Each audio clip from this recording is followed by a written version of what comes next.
زه چې راتلمه نو خبر شومه غلی چې ډومبې چې کوم شادیال چې هغه مارکي چې کوم ځای چې فنکشن و هلته یې تالې لګولې وې او بیا چې کوم دی دوم چېرته یو مشر ځای کې تاسو غونډه وه هغه ځای ته پولیس راغی او دا کرسۍ مرسۍ یې یووړې خو ما دا وی چې که سر مو ماتوي ځو به او دا کنونشن به کوو او تاسو ثابته کړه چې پښتانه یو نران یو تکړه یو نن دلته ناست یو او چې کومو خلکو دا خوبونه لیدل چې کوم خلک کوي چې په خیبر په پښتونخوا کې به موږ پی ټي آی ته یو هم کامیابه کنونشن اجازت نه کوو ور راشئ وګورئ دا دومره په زراو خلک چې نن ناست دي زه نه پوهېږم چې د دې سپۍ د کوتک نه پښتون څنګه په یریدا شروع شوی دی د دې سپۍ د کوتک د لاسه زما نه د جنډې ایستلو حق یا زما په خپله حجره کې کنونشن کولو حق څنګه څوک اخیستی شي څنګه څوک ما کور ته ما کاله ته د بې وارنټ بغیره زما پرده ماتولی شي تاسو وینئ چې نن وخت په پاکستان کې داسې یو قیامت راغلی دی داسې د ظلم او د جبر دور دی چې کوم سړی په یو باندې 3.5 کالو په عمر کې چې پیدا شوی دی او دا ټول عمر یې ستاسو مخکې موږ ته وړاندې دی هسپتالونه یې جوړ کړل یونیورسټۍ یې جوړې کړې په پښتونخوا یې یو ځل اقتدار وکړ مرکز کې حکومت وکړ یو کس په دې ګرد پاکستان کې او بیرون د پاکستان څوک په عمران خان دا الزام نشي لګولی چې عمران خان خپل ځان ته ګټه کړې ده عمران خان د دې کاله د دې کام د دې ملک پاکستان ګټه غوښتې ده نن یو کینسر اسپتال بیا په پېښور کې اسپتال بیا په کراچۍ کې اسپتال نمل یونیورسټۍ القادر یونیورسټۍ او بیا د صحت کارډ چې کوم هغه مسافرخانې زه د شمار نه درته نشم ویلی چې هغه اکانمیک کوم ریفارمز و خو دغه سړي یوه خبره وکړه چې کله سایفر راغی نو وی چې پاکستان کې د حکومت کولو اختیار دا د عوام دی دا ستا دی دا آیین هم وایي دا قانون هم وایي دا ستا پریمبل وایي دا آیین خو سایفر راغی د ډونلډ لوري نه او باجوه ته یې وی چې دا خان حکومت فارغ کوي ګنې نتیجې له تیار شئ او بیا راغی پراجیکټ شباز شریف زمونږ 20 کسان چې کوم دي هغه لوټې شوې باپ راغی هغې نه بعد په پاکستان باندې د دې ادارو د لاسه د شباز شریف حکومت د لاسه په لندن کې یو پلان تیار شو او پلان دا و دا واورئ دا څه دروغو خبرې نه دي پلان دا و چې نواز شریف په راځي د ده د راتلګ نه مخکې به پاکستان تحریک انصاف ماتول به کېږي عمران خان به جیل ته چې کوم دی بندي کېږي او دې نه علاوه چې دا چوره سیاسي قوتونه دي الیکټیبلز دي هغه به د نواز شریف په جولې کې ورغورځېږي عمران خان دا خبرې 2022 اکتوبر کې کولې چې دا به کېږي په فروری 2023 کې کولې تاسو ویډیوګانې کتلی شئ چې ما به اول نیسي بیا به نواز شریف راځي بیا به هغه ته کیسونه سوکه کېږي او دې نه بعد د پاکستان تحریک انصاف په ماتوي ورونو دا خبره واورئ ما ته ډېر دلته سپینګیري پکې ښکاري ناست یو دا په دغې خپلې خاورې په خپلې نړۍ کې مو ټول عمر تیر که او په دې خپلې خاورې مو په دې تېرو 20 کالو کې چېرته ښه خبره وانه اورېده تخریبکاري ده بدماشي ده بدامني ده بتخوري ده پښتانه دي لیوني شوي دي چڼې پریښې ټوپکې په لاس کې او دا پښتون د وژلو چې کوم دی هغه یو سلسله روانه ده د افغان جنگ لګیا و بیا ورپسې حکومتونه بدل شول خو دا خاوره کم قوم جوړ شو، کم قوم قرباني ورکېدله شوه د هر حکومت کې، هغه پښتون و. یو ټیم راغی چې په پښتنو لږ امن راغی، او 2018 نه واله تر 2022 پورې چې دماکې نه کېدې، زمونږ لږ جنازې مو نه کړې اوچتې، عزیزان رشته دار مو په دې دماکو کې مړه نه شول. بیا د دې د پښتنو د کام دشمن رالل، پی ډي ایم یې جوړ کو. چې پی ډي ایم جوړېدو نو زمونږ په له دماکې شروع شوې، زمونږ په له بدامني راله. نن 400 لا پاته ده، مخکې تاسو ډېره خون خرابه وکته، خو زما په خاوره کې، په ډیخان کې، په ټانګ کې، په بنو کې حکومت هلته حکومت نه کنټرول تللی دی، هلته ناکې دي، دا له فوجي، دا له طالباني. او دا وخت دا په 1.5 کال کې دا وشول. په دې 1.5 کال کې نور څه وشول؟ په دې 1.5 کال کې تاسو وکته چې روټۍ کوم ځای ته لاړه. 14 میاشتې پی ډي ایم هغې کې څوک و؟ 14 پارټیانې وې، پکې مولانا صاحب هم و، پیپل پارټي هم وه، نواز لیګ هم و. دی په پاکستان کې حکومت وکړ، حکومت نتایج رالی، څه حکومت یې وکړ؟ روټۍ، وړه، تیل، غنم، سبزي 14 میاشتې مخکې وکسئ او اوس یې وګورئ چې دا قیمتونه کم ځای ته لاړل. غریب خو پرېږده، سپین پوشې، بلکې چې کم ته موږ پښتنو معاشره کې دولتمن وایي، هغه هم ځان ته په سوچ دی چې دا بچو تعلیم به زه څنګه کومه. دا بجلی بلونه کم ځای ته لاړل. دا سوی ګیس نن سبا بیا 185% سوی ګیس قیمت چې کوم دی دی راوچتول غواړي. عمران خان دغه معیشت په کرونا په دوران چې کله ټول په دنیا کې معیشتونه چې کوم دي رامات شوي وو، هلته هم د پاکستان معیشت پاکستانیانو حال دوره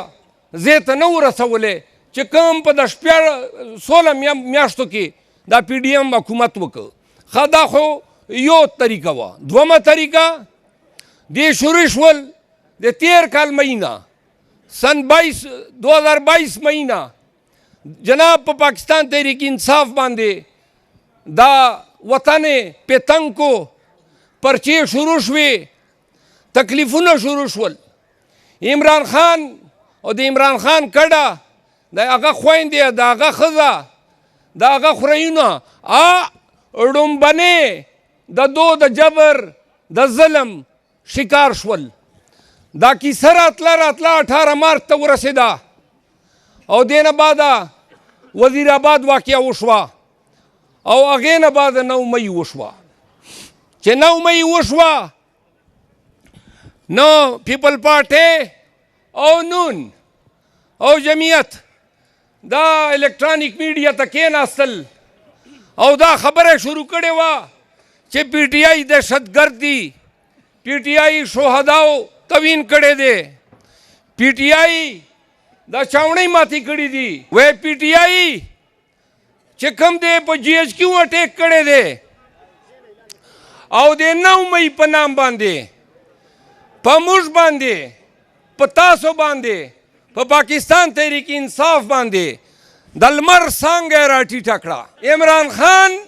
په یوه کوټه کې ناست و، دا بایومیټرک دپاره نو ګوتې لګولو لپاره لاړو، په کرسۍ ناست و. اچانک موږ دې نه یو خبر چې دې خان ګرفتارولو اراده ده. یو 80 لګبګ رینجر سره د کوتکانو د اصلي رالل او په هغه کمره یې حمله وکړه، شیشې یې ماتې کړې، دروازې یې ماتې کړې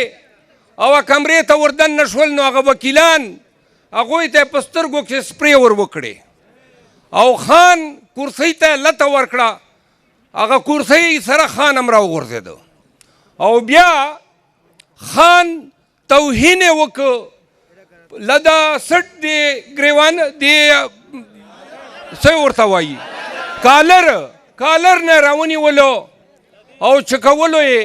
او چې بار یې راوباسلو نو ټول پاکستان هغه منظر وکته. خان گرفتاری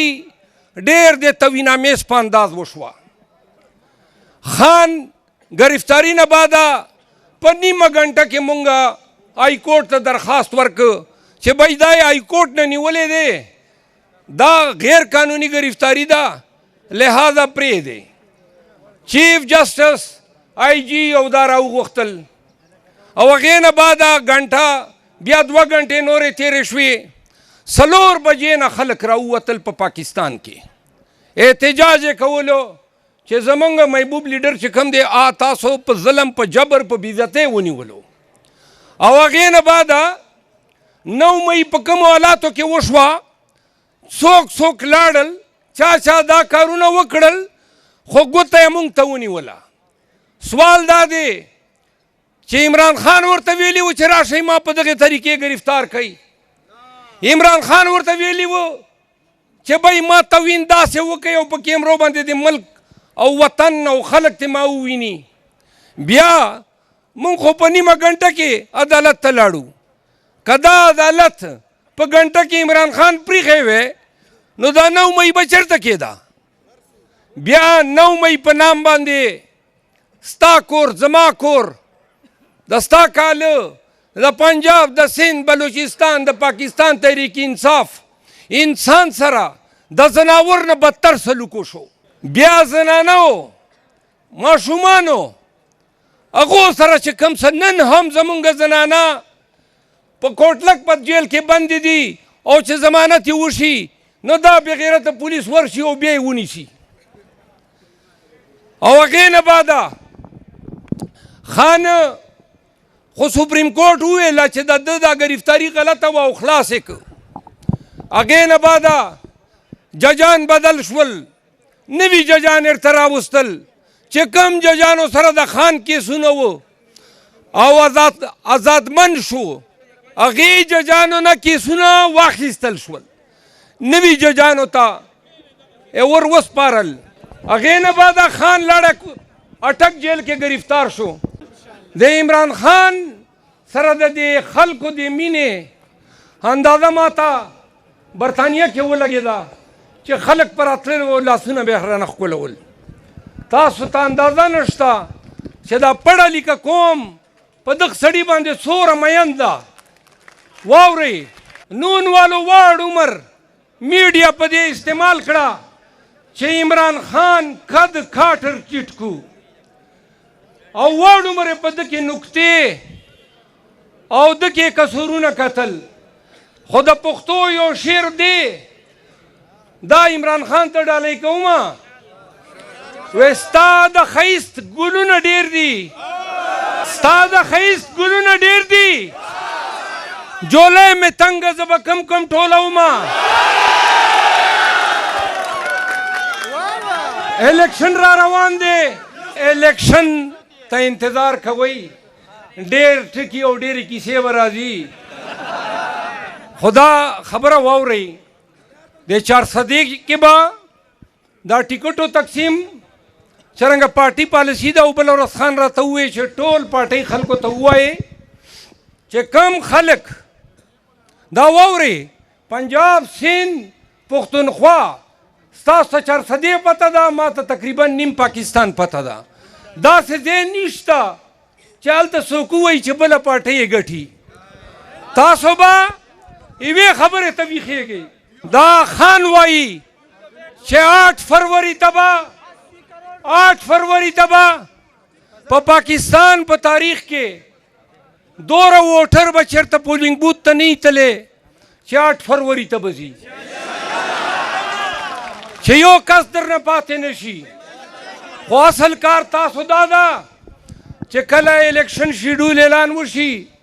نو په دې نظر ساتئ چې پولینګونه څنګه جوړوي ډیوټیانې د چا لګي او د الیکشن په ورځ چې تر څو پورې نتیجه ترلاسه نه یې درکړې دا بکسونه به سترګې اخوا کوئ نه.